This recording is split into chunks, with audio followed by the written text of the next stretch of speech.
Let's take a quick trip down memory lane. Do you remember the stories our parents and grannies told us about buying a product that was so good they had to pass it down to their aunts and uncles, who also continued to use it for a very long time until it was no longer usable? You remember, right? Well, it seems all of us in the 90s lived the same life because every single member here at Declassified also confirmed they were told this story. However, now it seems those days are long gone. Maybe you too have noticed, but the products that we buy in the last decade, from technology to clothes and so on, have gotten relatively worse than they used to be. Phones have become more vulnerable to break, sweaters are more likely to tear, TVs burn out and die in a few years, smart toasters explode all of a sudden. The list is literally endless. So what exactly is going on? Let's begin by blaming ourselves first. And by doing this, we might not be very far from the truth because, indeed, although unfortunately, we are a part of the problem. Traders call it the fear of missing out, or FOMO, but in this case, it's the constant desire not to miss out on the next best thing. To put it more succinctly, consumer engineering. As consumers, we have continuously been conditioned to buy, and buy. For example, it's normal for many to shop for new clothes at least once a month, whether or not their wardrobe is large enough to accommodate the influx. Many cannot do without changing their smartphone every year, whether their current phone is still in good condition or not. In response to our insatiable nature and willingness to buy endlessly, companies have been forced to make newer products and models faster and in the least expensive way possible so they too can at least remain in profit.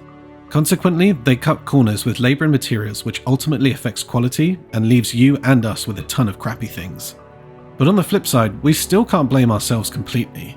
I mean, we pay good money for the things we buy, so why can't they last as long as they did before? The price of products continue to increase, especially now that we're experiencing global inflation. So why do we still suffer poor quality when our pockets are literally crying for help too? Well, this boils down to several reasons, and we'll discuss every one of them in this video alongside what you can do about this pandemic. So yeah, let's get straight into it. First, we need to understand the fundamentals of product design. Does the product look good? Is it functionally effective, and how cheaply and easily can it be produced in large quantities?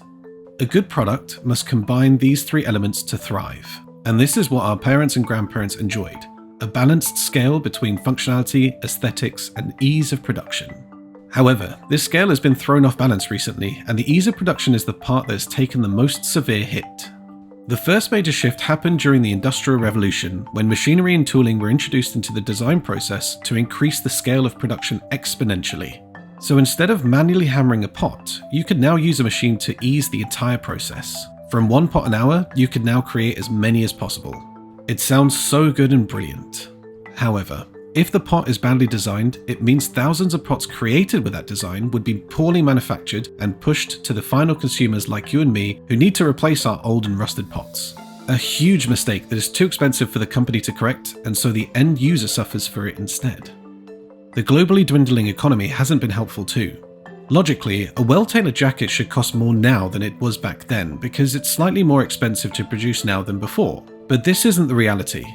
The economy worldwide isn't encouraging, and although consumers have been engineered to always want the next best thing, their purchasing power isn't fully in support. To say it straight, people do not entirely care about the manufacturers and would love to continue paying the same price for the same product. So, the big question is, what happens to the manufacture of these items? Well, they have no option but to cut back on some things to accommodate the stagnant pricing. And often, the quality is what takes the hit. Interestingly, companies have devised ways to do this that make the product remain cool and even sleeker, when in actual sense, it has become worse. Using the fashion industry as an example, it may be a change in material, from thick clothing to a thinner one. In the electronics industry, screws and bolts are being replaced with glue, and plastic is taking the place of metal. These design tweaks are making things we buy not work for very long, unlike before. Let's quickly dive into the tech industry to put things into perspective. When computers first became the biggest thing, upgrades were very evident. What a device from 2 years ago could actually do was very different from what a brand new one in the market can do. So yeah, people actually had reasons to purchase the latest stuff and get the real value for their money. The replacement cycle was pretty healthy. iPhone 3G was significantly different from iPhone 4, but we can't say the same between the iPhone 15 and the iPhone 14. Many argue that there's actually no difference between the two, only slight button tweaks. This is precisely what we're talking about. We don't have giant changes as often anymore, only minor adjustments year after year. And it seems easy for these companies because our generation hardly knows what high quality looks and feels like. And with the emergence of dropshipping, where you can buy, inspect, and pay for stuff online without seeing it physically until you take delivery, trust these manufacturers to take advantage of that to the fullest. And no, we're not demonizing dropshipping, but it has directly or indirectly contributed to why everything we buy is now worse. We don't see these things except in pictures, videos, and demos. And time again, these demonstrations have proven to be false or inadequate. Another culprit is social media. Social media trends don't make things easier, and stars, also called influencers in this space, are primarily leading the battlefront. These people are very quick to start trends that influence people to buy things mindlessly. More and more trends emerge daily on social media, which means more pressure on manufacturing companies to meet consumer targets and deadlines. On the flip side, some companies also use these influencers to promote their products. As their name suggests, influencers influence a lot of people online, directly and indirectly, making them buy items that they supposedly recommend. Items that they themselves may not have tested and be sure would last the test of time before promoting. So it's a two-way traffic when it comes to social media, with social media influencers being at the center of it all. Finally, let's circle back to the shift in production methods and processes. Humans are getting less involved in our production process, and it's significantly affecting the quality being produced. And it's a ripple effect. Literally every reason discussed so far in this video is prerequisites connected to one another. The shifts in production methods have helped companies reduce labor costs, while some have avoided it altogether. The truth is that it's actually cheaper to design in a way that reduces human labor. More importantly, it will save valuable time and in turn money.